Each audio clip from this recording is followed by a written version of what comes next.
Scaling Agile is simply about applying existing practices at a large scale.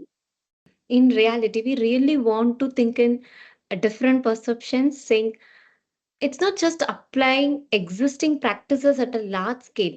The complexity will get increases exponentially when you move from a single team to multiple teams, each with different dynamics, dependencies, and challenges.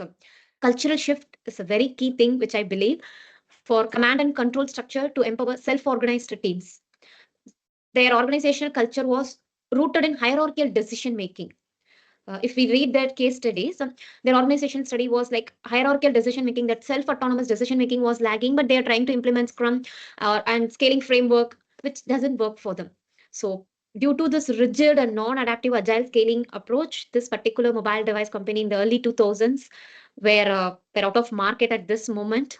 And agile is not just about applying practices uniformly across team. It's all about adaptability. You adapt what you want according to the challenges, according to the perceptions you have, according to your vision. And mainly, yeah, as an agile coach or as a scrum master, as a project manager, most of the time we may think about the governance, strategic planning, process, and those area. Our engineers or architectures will think more about their architecture. So when you guys and we guys, not you guys, and we guys are implementing the scaling agile practice, architecture and technical depth, those kind of things also should be taken care very cautiously. Scaling Agile is a straightforward process of replicating team level practices. Scaling Agile is one size fits all approach. You must be wondering what I am blabbering about, isn't it? This has some of the myths surrounding scaling Agile practices beyond team level. Welcome to yet another episode of the podcast by Agile Coaching Roundtable, ACRT. In today's episode, we are going to bust some of the most common misconceptions about scaling Agile practices, and our guest will be sharing the corresponding facts against each myth. To do that, we are joined by Sindhuja Nagendran. Sindhuja is a seasoned Agile coach with over 13 years of experience, with a unique blend of technical expertise and human-centric leadership to her role. Sindhuja is passionate about understanding human behavior and problem solving, making her a natural fit for the role of Agile coach. Her ability to ask thought-provoking questions and engaging in meaningful conversation fosters a collaborative and inclusive environment. As an active speaker on Agile and Scrum topics, Sindhuja is dedicated to sharing her knowledge and inspiring others. So without much ado, let's get started.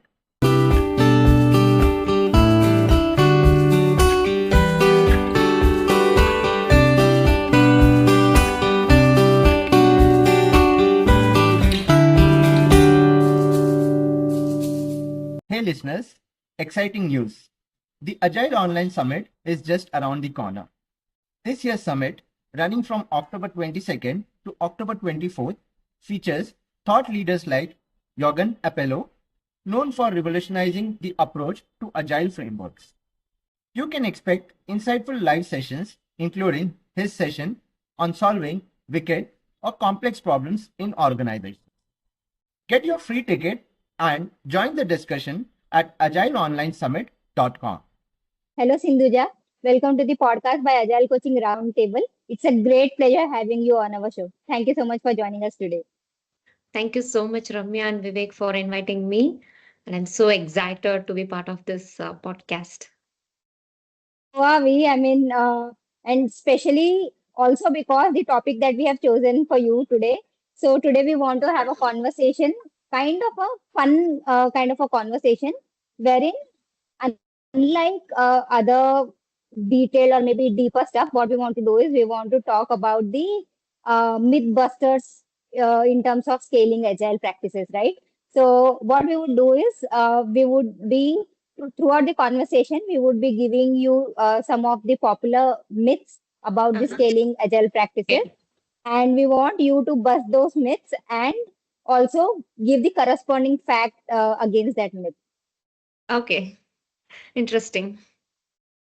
So are you ready for this? Of course, Ramya. All right. So let me state first myth. So there is a myth about agile practices, that scaling agile practices, that scaling agile is simply about applying existing practices at a large scale. So what do you think? Is scaling agile as simple as just replicating the same practices and processes that work at the team level? Great question. So, scaling agile is, yes, I think it's very simple. We can implement as it is, how we are doing it. But in reality, we really want to think in a different perceptions, saying it's not just applying existing practices at a large scale. The complexity will get increases exponentially when you move from a single team to multiple teams, each with different dynamics, dependencies, and challenges. Say, for instance, if I'm applying some solution for my own problem, it doesn't mean that the same solution can be applied to Ramya's issues or problem. The different dynamics must be there to consider. Similarly, it's not something I have a small team, I can apply the same existing logic principles and structured tools, whatever it is, I can do in that way. No. To handle this, scaling requires a more thoughtful approach and addressing aspects like mainly inter-team coordination. That's really important. Communication is something very important, that too in this kind of scaling agile practices. With small team itself, we are struggling mainly because of the communication challenges. And governance, which we really want to think when we are working in the banking domain or healthcare domain, this kind of governance, those things comes as a bigger picture, and it causes a lot of issues and a lot of things we need to consider as well behind this one. Architecture, mainly on the technological perceptions, cultural shifts. So these are all few things we really want to look when we are going at the scale level. Maybe if I want to say some example, one of the biggest podcast, they were implemented the scaling agile practice. I don't want to name it. So that moment they have started the concepts of squads, tribes, and chapters for their knowledge sharing. So this is mainly to ensure alignment. So the squad has started to take the decision autonomously. And similarly, the dependencies, arts, RTAs are beautifully handling the dependencies. It's main thing we want to work across the team. So it's not simply applying the existing one. And in fact, the governance and the compliances thing also, another one company, automobile company, which they have implemented this less framework because they are handling software as well as hardware for their automobile industry. At that moment, it's not just considering the scrum events to be applied or these kind of particular tools or technologies can be applied. No, this needs lots of energy and efforts. So that particular organization beautifully implemented, and that too they were in the need of streamline on their process and the governance. So that moment, this scaling agile practice, considering the cultural and organizational shift, impacted a lot for their successful results. And mainly, yeah, as an agile coach or as a scrum master, as a project manager, most of the time we may think about the governance, strategic planning, process, and those area. Our engineers or architectures will think more about their architecture. So when you guys, and we guys, not you guys, when we guys are implementing the scaling agile practice, architecture and technical depth, those kind of things also should be taken care very cautiously. For an example, Great in point. one of the retail company, Amazon, we know, so they are deploying every day thousands of bills, CI/CD pipelines. They are deploying it into the production. Many microservices they are doing it. So for these kind of things, they need a beautiful, flexible architecture, emerging architecture. If you're not focusing on this, considering the single team mindset, obviously we will end up and we will accumulate a number of tech debts and many things we want to put a toss. So these factors are all really important. It's not something I can implement as it is directly. So when we are putting up s- scaling up to the next level, new structure, roles, governance, cultural shifts, this is not something replicating small team process, but also addressing the complexity behind it, architecture interdependencies, large dependencies, those areas we really want to consider, I think. And absolutely, it's a myth. It's not direct or not silver bullet solution. And yeah, it Absolutely. needs, Yeah. yeah, insufficient and matured It's not something we can make it. You need to have the matured and thought process in it, I believe. Sorry if I'm addressing I you. It's completely agree.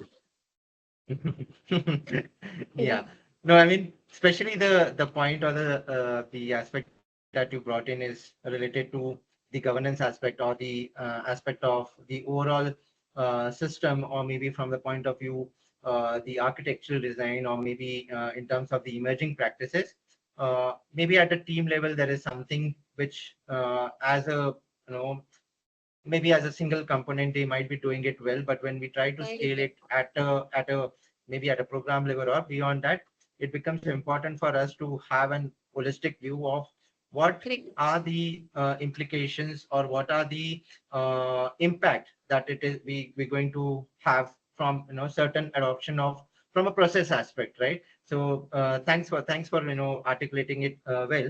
So maybe moving on to the next aspect of it is maybe the next thing, again, extension to what the first question was, like uh, agile scaling requires a one size fits all approach, right? When is there a single best way to scale the processes and practice?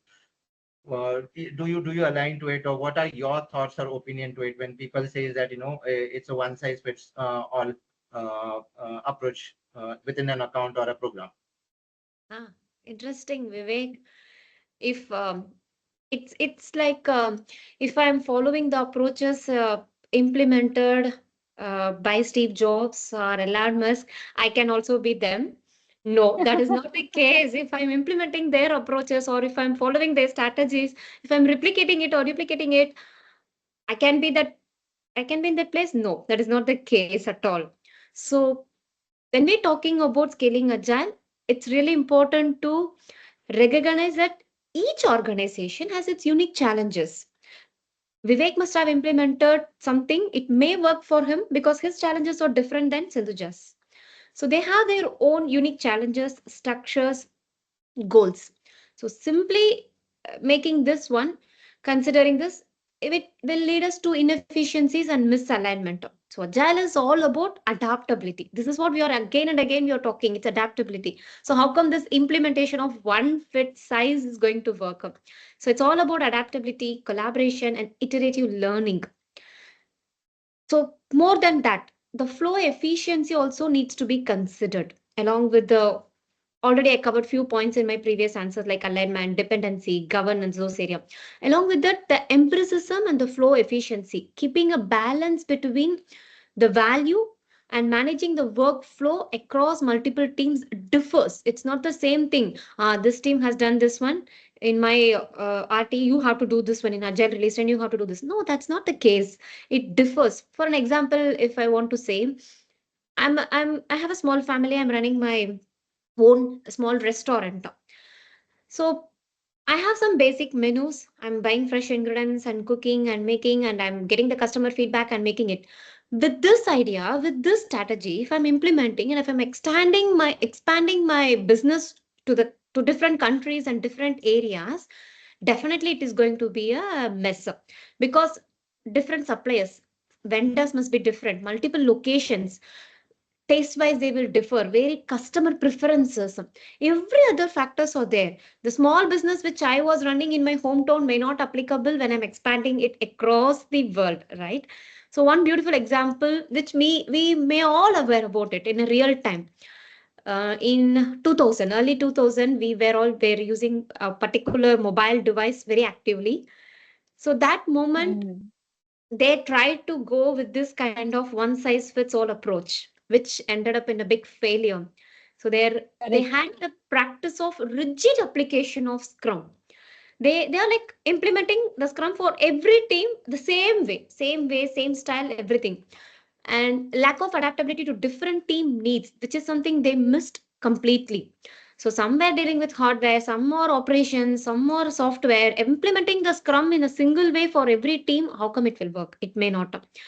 And ignore the legacy system challenges. That particular mobile device company, they failed to notice how we can make this legacy system challenges and how we need to address those challenges.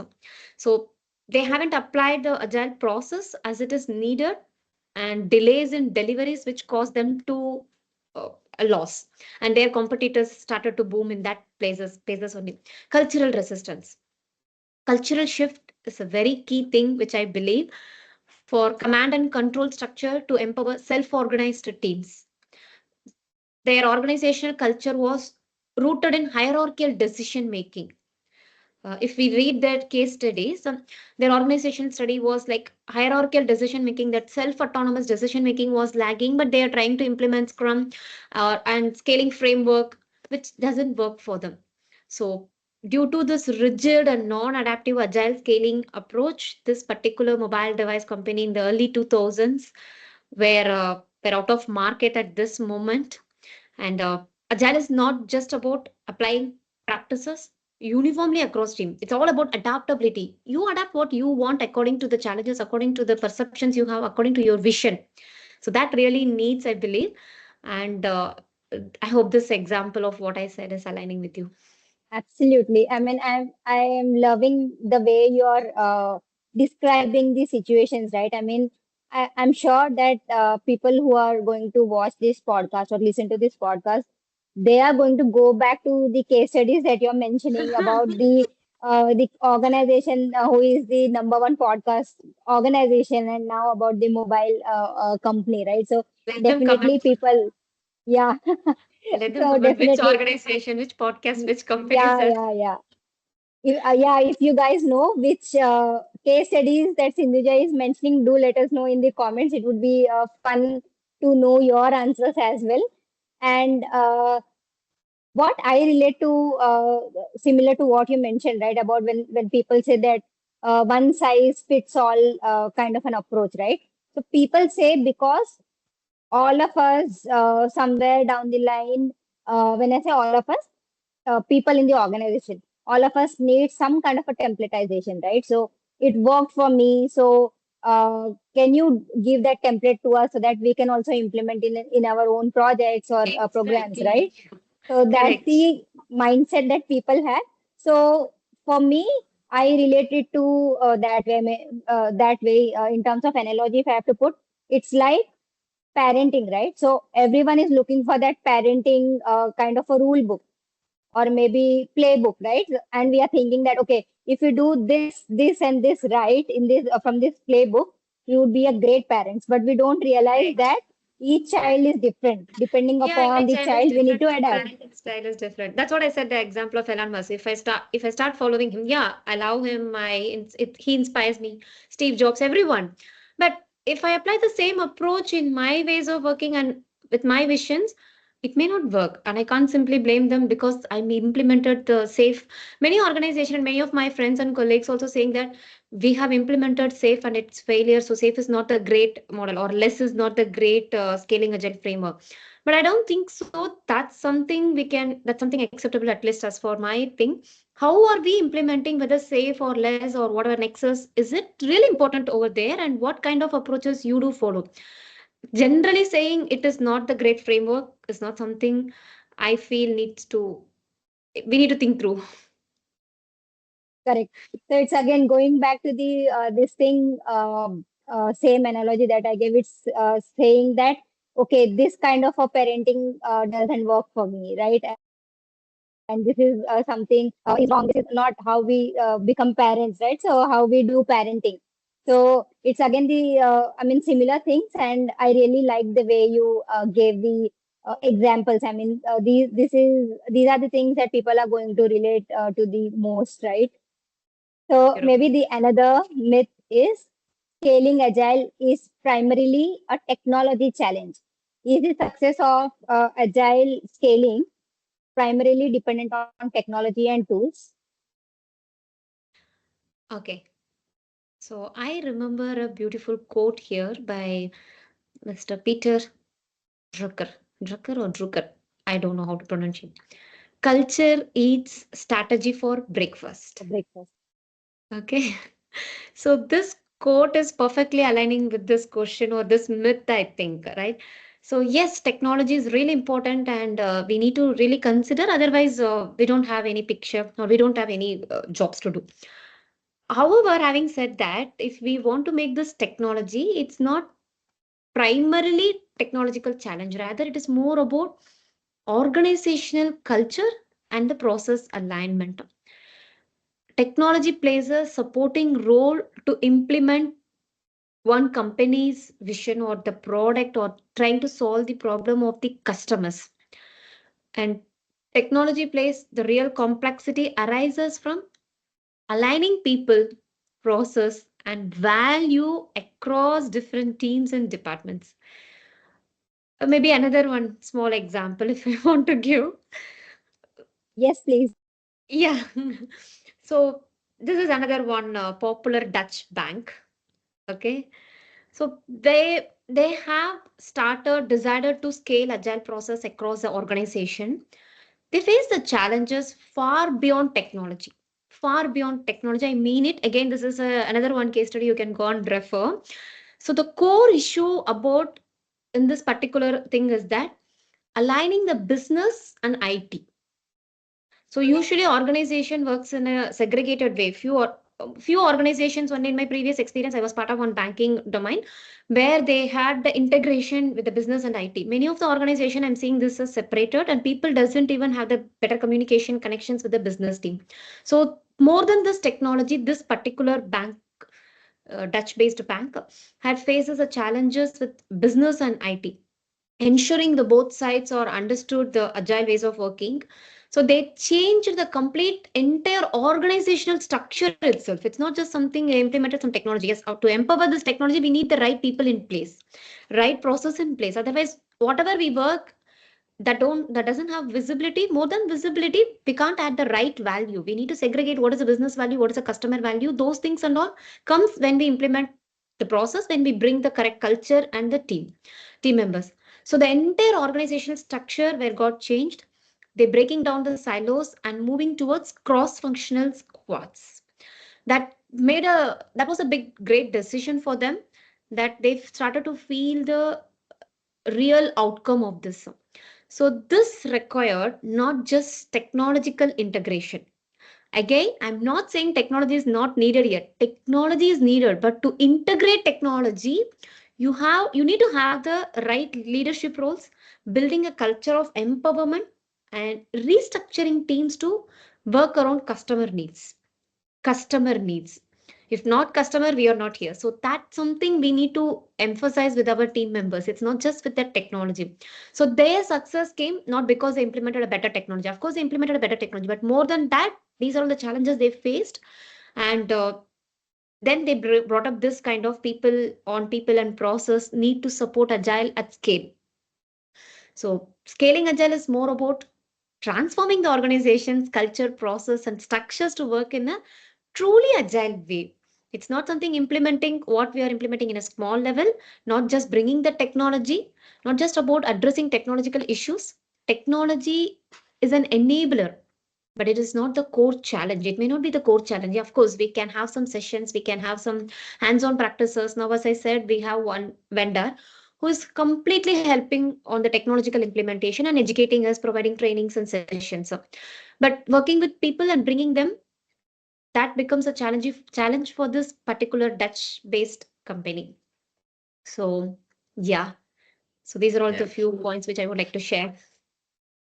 absolutely true. I mean, the maybe the underlying main core problem would be uh, realigning the people or the people aspect of scaling, right? I mean, when we talk about scaling or scaling businesses or maybe your product lines and all those things, obviously, as you spoke, technology becomes one of the primary factor. But if you look at from a deeper aspect, uh, enabling the people around it or realigning your entire organizational structure, making the wholesome changes around your people, maybe in terms of, just for example, the skill aspect. Maybe I'm taking out one aspect of maybe skills required to make the transformational change through the technology becomes the people problem, right? So rightly put across, right?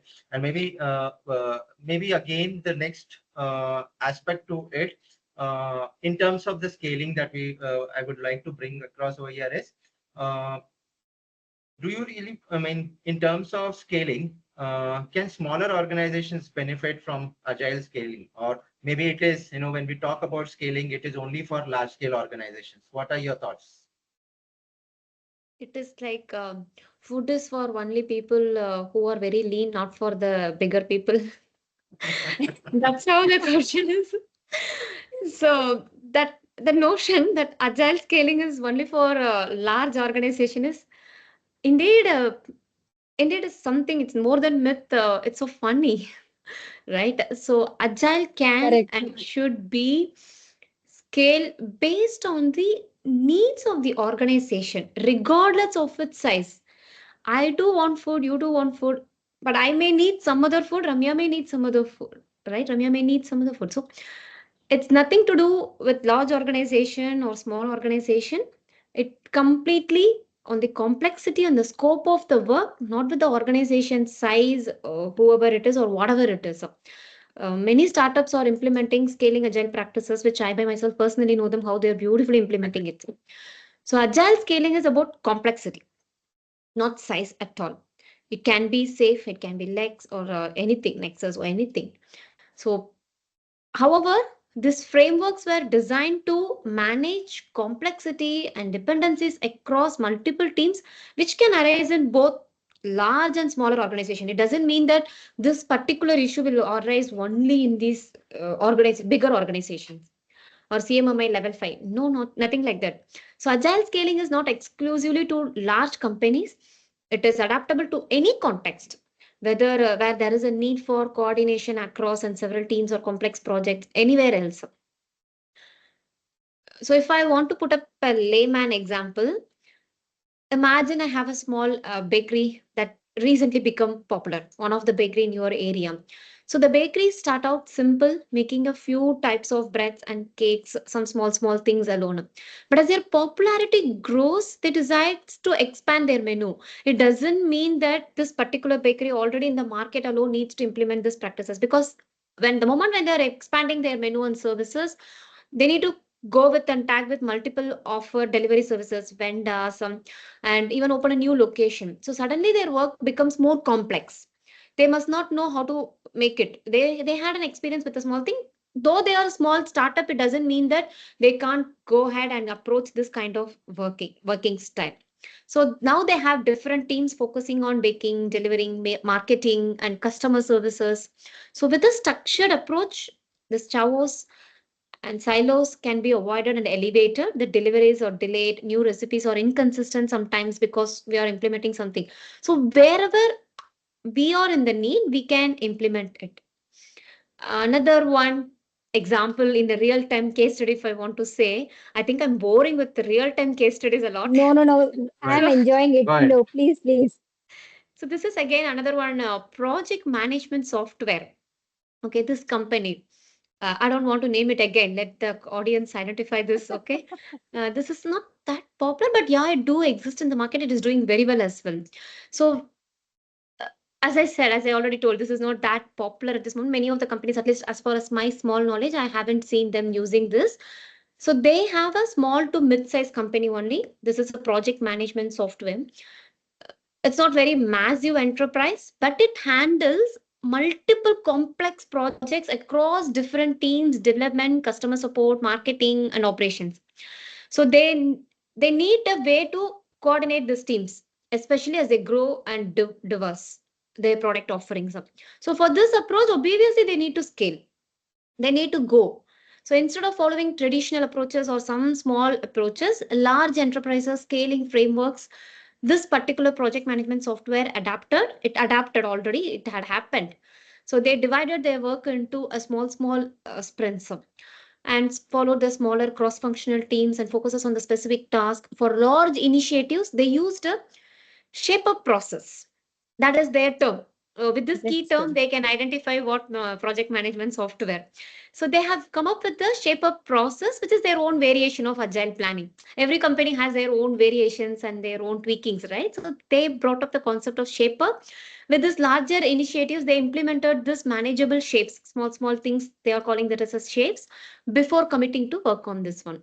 So this approach enabled this particular project management software to scale without losing their agility. Okay, though they are small, no one can say that you don't have complex projects, so you shouldn't implement this one. So even though as their work grew in complexity, they maintained a simple iterative process allowed to adapt quickly. So this particular project management company is very small, though they implemented the scaling framework, which landed very successfully. Amazing. Great example. Since you talked about the project management organization, next myth is around that, and that is my favorite myth. Uh-huh. Scaling agile means abandoning traditional project management practices. Hmm. What do you have to say? Okay. So it's somewhere, it's again in many few of my interviews, it becomes a debate.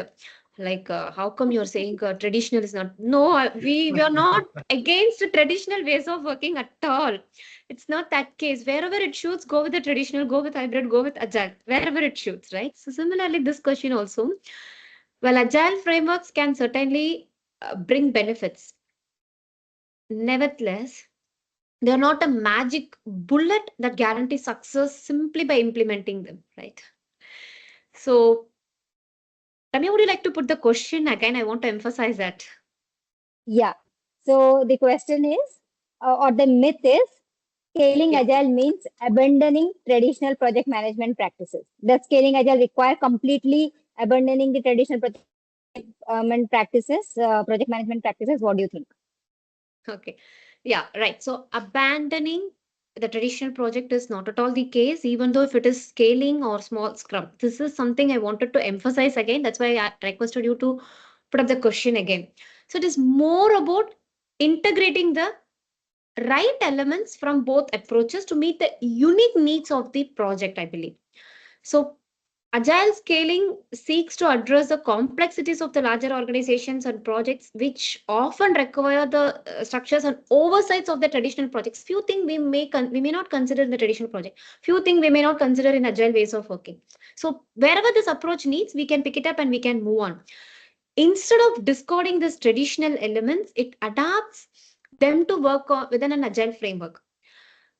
In my experience itself, I can say in my one of my experiences, we have implemented hybrid ways of working because that particular project, it's a migration project which needs that kind of approach. Okay, so a hybrid approach also can offer the best of both worlds, retaining some degree of governance and controlling with the fostering flexibility and rapid delivery. Say, for instance, again, one layman example, if I want to say, if you're planning for a wedding ceremony or some other big ceremonies which we are having it in India, we always plan ahead. Wedding cannot be planned. Yes, of course, few weddings are planning nowadays exactly before the day. That is some different case. If you are planning it properly, a month ago itself, we will plan, but on the day of marriage or before the day of marriage, if it is weather change or some kind of unexpected things we are facing, in that moment, yeah, we are ready to adapt it and we are making it and we are going with the changes. So it means we are following the traditional style, but at the end, agile thinking, sudden changes, we are accepting it and making it and deciding, moving on with the unpredictability. So similarly, we really want to look in that perception. It is not replacing anything, it is not bringing anything. So, of course, being in a highly regulated industry, again, this is another one bank. They want to afford completely abandon traditional project management controls, especially around compliance, risk management, and stakeholder reporting. In those areas, they want to look into this one. So, however, they needed to increase their agility to meet the customer demands quickly and stay competitive. That's what all about agile, right? Stay competitive and accommodating customer needs and addressing the customer pain points. So, considering this regulatory and the compliances and other factors, they want to accommodate with the customer's demand as well. So they went with the adaptive scaling approaches. It's a kind of hybrid governance. They implemented it and they succeeded it nicely. So in short, agile and traditional project management or whatever it is are not opposing forces or not north or south. Many are debating on this topic, which I don't want to get into that. They can coexist and amplify each other's strengths when done thoroughly. As a team, we can work together like that. Well, absolutely rightly put across, Sindhuja, to say that. I mean, again, this is where maybe the follow-up question or maybe an extension to what you had already put across, is like from a productivity aspect. And again, this is not particularly uh, focused on the scaling aspect.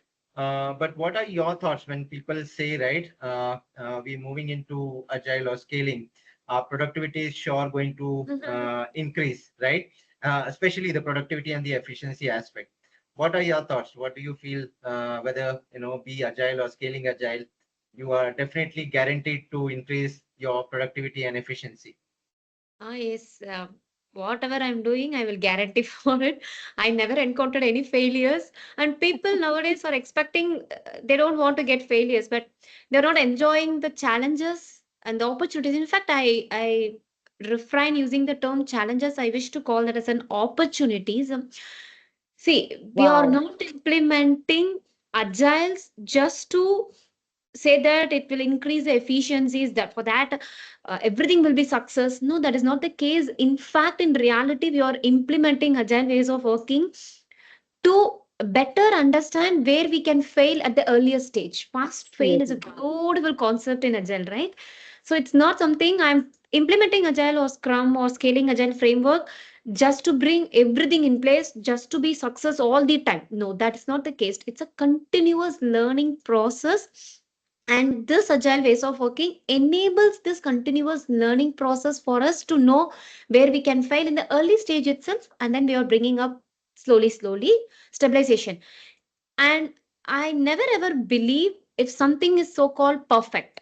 I don't think so something is existing in the term of perfect. If the moment when I say this is perfect, that's it, it's done and died, done and dusted, and it's dead. Always we have some room or space to improve ourselves and learn, adapt, and accommodate. Similarly, implementing the scaling agile framework is not something brings all this success or we can be productive high enough. No. So what key points really we want to consider here is that scaling adds complexity. That is something we need to think. It's not simply we can, I can guarantee that I can bring in my interviews or wherever it is, I can bring the 100% success to your team. No, that is not the case. Scaling adds complexity. It will have layers of complexity. Teams becomes interconnected, dependencies grow, and communication becomes more challenging. Without carefully managed process and governance, scaling can lead to inefficiencies. I'm insisting this, scaling can lead to inefficiencies such as misalignment between teams or duplication of work. Productivity doesn't improve automatically just because agile is scaled. So cultural and the shift alignment is essential. And right tool for right problem. That is also something we need to really work. Sometimes we will bring projects with highly predictable workflows for ones requiring heavy regulatory compliance may benefit for from more traditional waterfall approaches. So think right tool for the right problem. So this way, of course, we are implementing and we are identifying the challenges and the opportunities underneath this one and bringing up and making the customers to enjoy the increments. From there, we are picking up and we are progressing. Instead of putting up like implementing the scaling agile practice or implementing the agile or scrum, I can ensure the 100% guarantee of success of this product or 100% efficiency of my team, 100% deliverable valuables. No, more than that, how I would like to interpret this question or how I would like to interpret this myth is that we are very close to the customers. That makes us more successful. We are more into customer centric approach. So then and there we are getting the feedback from the customers, and then we are implementing it in our scaling agile practices or whatever the kind of way that brings the success compared to the traditional ways of working. Again, caveat, I'm not saying traditional is wrong or something like that. Compared to that, in agile ways of working, we are more into user centric approach and we are getting the feedbacks very quickly. That enables us to improve the process and the efficiency. In this journey also, a number of opportunities we encounter, that means failure or challenges we encounter, but the one quick help or support is that we can recover it very easily because we are going by chunks, not at the big one. So if the loss is 100 rupees, then it's okay for us. If it is some $100,000 or more than that, it will be tough for us. So inefficiencies or improvement on other areas, successful categories, these are all depends on many other factors. It's not something a silver bullet or something, a single solution implementing agile, yeah, you can be succeed and you can be top number one company in the world. No, that is not the case. So rather than an automatic increase in productivity, we need to concentrate and focus on many other factors along with the productivity and the efficiency, I believe. Wow, well said. I mean, I cannot think of better reply for this kind of a myth. And just to extend upon what you mentioned, right? So I just want to expand on 2 points. So one is in terms of kind of a productivity, right? So what people think, I mean, this is typically whenever I work as an agile coach for any new assignment. Let's call it as assignment, not a program or project, whatever the scale could be. So what people think is, okay, if we are falling short of people, right, in a team, let's add one more person and the productivity will go up. I'm Correct. like, no, that doesn't It will go happen. down actually. In fact, Exactly. and understanding people are not having, simply they are pulling someone, and the existing deliverables also getting impacted because of this urgency and things. So productivity is something different than what we are expecting, and we need to really cautious on what value we are adding on the increment. It's not something I'm making. Output versus outcome should be really noted. In every increments, we need to look at it, whether it's an outcome or output. What are you trying to achieve here? So this is something we need to keep on ask our team members, and we need to align with them. Right. And another thing that people also think is, I mean, as in agile we never fail, right? Because the difference between failures in agile versus failures in traditional ways is very kind of significant, right? So for an example, the whole point of us doing incremental approaches to Correct. discover the unknowns or maybe At the earlier stage. avoid big bang failures, right? So that's the whole Correct. reason of doing this. And if we still say that, okay, in Agile we never fail, then there is no point in saying, right? Because we want to discover unknowns and we ensure that we fail early, as you rightly mentioned, instead of like saying that there are no failures at all. So beautiful points and beautiful. As I mentioned, I don't think so. There is a better explanation to this kind of a myth. And maybe the last myth for today's conversation is scaling means, yeah, scaling means we are trying to just adapt things from, say, one framework or other framework or the third framework and kind of try to fit in the thing that is very well suitable for us, right? Without weighing the consequences of it. So, what do you have to say on that? Without weighing the consequences of it, I would like to pick something with that weighing term. Okay, so I had in my wardrobe, I had some beautiful clothes and dresses, but I put on weight. Instead of focusing on my weighing, and if I keep on changing the dresses and looking at the mirror, it definitely does. I'm not going to change until unless I reduce my weight or I make myself fit and trim. Correct. So before we are changing, we need to think maturely, I believe. Why are we changing it and which framework? The existing framework, why it is not working? These kind of thought process should be in place before we are scaling. I have 10 number of options in my marketplace so that I'm picking it. No, that's not the case. I have a number of health tools. I have a number of food apps. Everything is there. Banks are there and many other options are there. Which option suits for you and your team and your organization and your style of working and ways of working? That really matters a lot. Keep on changing the frameworks, keep on changing the technologies and tools, whatever it is, may not add the right desired value on time. We will change. At the end, we may not have something solidly to at least inspect and adapt. We are keep on changing what to inspect and what to adapt. So that's absolutely a myth which we all want to think. It's like something, today I'm writing a goal, so called, I want to be a great speaker. And instead of focusing on that, I'm again saying that I want to be a dancer. And again, I'm saying that I want to be a singer. which one I will focus on it. One of my mentors always says that, since just see, I was doing this mistake early days when I was in my early career. Since just see, you are sitting in this restaurant and ordered for some masala dosa. From this table, you move to that table. How come you are expecting that particular person will deliver the proper value or proper dosa what you added to your table? You keep on changing your table. Do you think that will he really find and serve for you? No, they will search for you two times and then they will move on. So keep on changing. The framework won't add any value at all. Instead, sit down, align with your team, think through it, and then come to the conclusion which is so comfortable and which is it more than comfortable, which is working for your team. Okay, so we need to get out of comfort zone.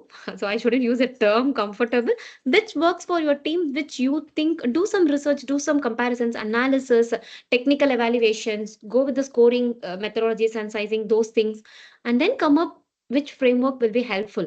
Go with go through many case studies, which see we don't want to invent anyway. I think many examples are already set. Many companies tried different things. If we wisely search for it, we can land the solutions, that too in fact with this chat gpt and other ai technologies.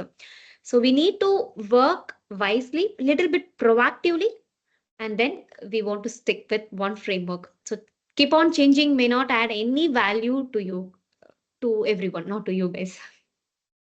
Wonderful. That was amazing. Kind of an answer, I would say. And I really enjoyed this conversation. So this was as we spoke about it offline, right? So this was kind of a thought experiment for us as well to come up with such kind of an episode. And I thoroughly enjoyed, especially I enjoyed your case studies, your examples.